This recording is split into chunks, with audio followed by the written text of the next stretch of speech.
Imbere rero yo gutangura inama nyezina ihuriramwo abakuru b'ibihugu n'icyubahiro Varisito Ndayishimiye yagiranye imibonano nabo basangiye amabanga n'amabango ariko kandi n'abandi banyacubahiro barayaga utuntu n'utundi. Uwo batanguye kubonana n'umukuru w'igihugu ca Brazil nyenicubahiro Lula da Silva.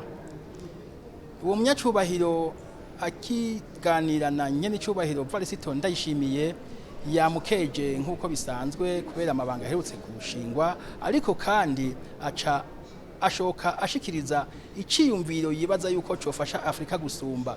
Ati Afrika nishireho umugambi no kwita igihangange c'umugambi, umugambi ufatiye kuvyo bimwe byo bibanzira iterambere bita infrastructure, ariko kandi n'amahinguriro rutura, kugira ngo uwo mugambi bawushikirize ibihugu n'amareta, bawushikirize amashirahamwe, bawushikirize abantu bose bashobora kumva yuko boshobora kuwutereramwo kugira ngo Afrika itere imbere.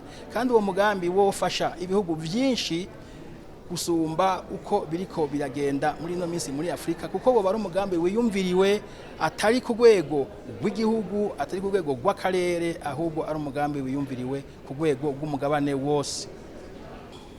Kuvyihariye Uburundi, umukuru w'igihugu ca Brazil yabwiye nyenicubahiro umukuru w'igihugu yuko ari vyiza yuko abarundi botangura bakiyumvira imigambi rutura, botangura bakiyumvira ivyo bakeneye, babona yuko ari ngombwa ko vyorangurwa, ko vyoboneka vuba, kugira ngo babishikirize leta ya Brazil, maze rero leta nayo ibifate nkama kugira ngo ibifashanyemwo n'u Burundi, ariko muri yanzira yo gufashanya mu buryo umwe wese agira ico yungutse. Umukuru w'igihugu cacu ciza c'u Burundi Varisito Ndayishimiye nawe yashikirije akababaro avuga ati abene gihugu baba mu bihugu bifise ubutunzi bibayabaye barakwiye kwinegura ku myaka, ku gihe bataye bahanze amaso ibihugu rutura kugira ngo bibafashe. Ati kuri ubu iyo ibihugu biri muri uwo mugabane mu by'ubutunzi byiyungunganya bikaja hamwe, kuri ubu haraho ubu umbere biba bimaze gutera imbere gusumba, haraho biba bimaze gushikira n'ibihugu mbere vyabishize mu buja, ugasanga mbere no kubirengana bishobora kuba byaramaze kubirengana.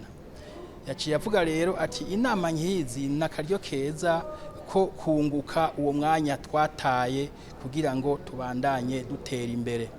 Nyenicubahiro Varisito Ndayishimiye yabonanye kandi n'umukuru w'igihugu ca Uruguay nyenicubahiro Yamandu Orsi. Abo banyacubahiro babiri bahurije ku ciyumviro c'uko iyi nama yabaye yari inama kaminuza ihuza iryo shirahamwe Serake n'ibihugu vy'umugabane wa Afrika, ariko bobo bipfuje yuko hoba inama kaminuza no kuvuga y'abakuru b'ibihugu baje baseruka nk'abaserukira ishirahamwe ry'ubumwe bwa Afrika, bataje umwe nk'uvuye mu gihugu cyo muri Afrika.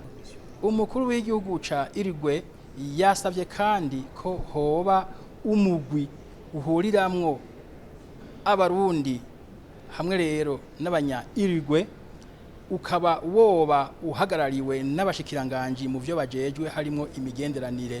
Ivyo vyotuma bamwe na bamwe bashikiriza ivyo biyumvira yuko vyoja imbere mu gufashanya mu buryo umwe wese agira ico yungutse.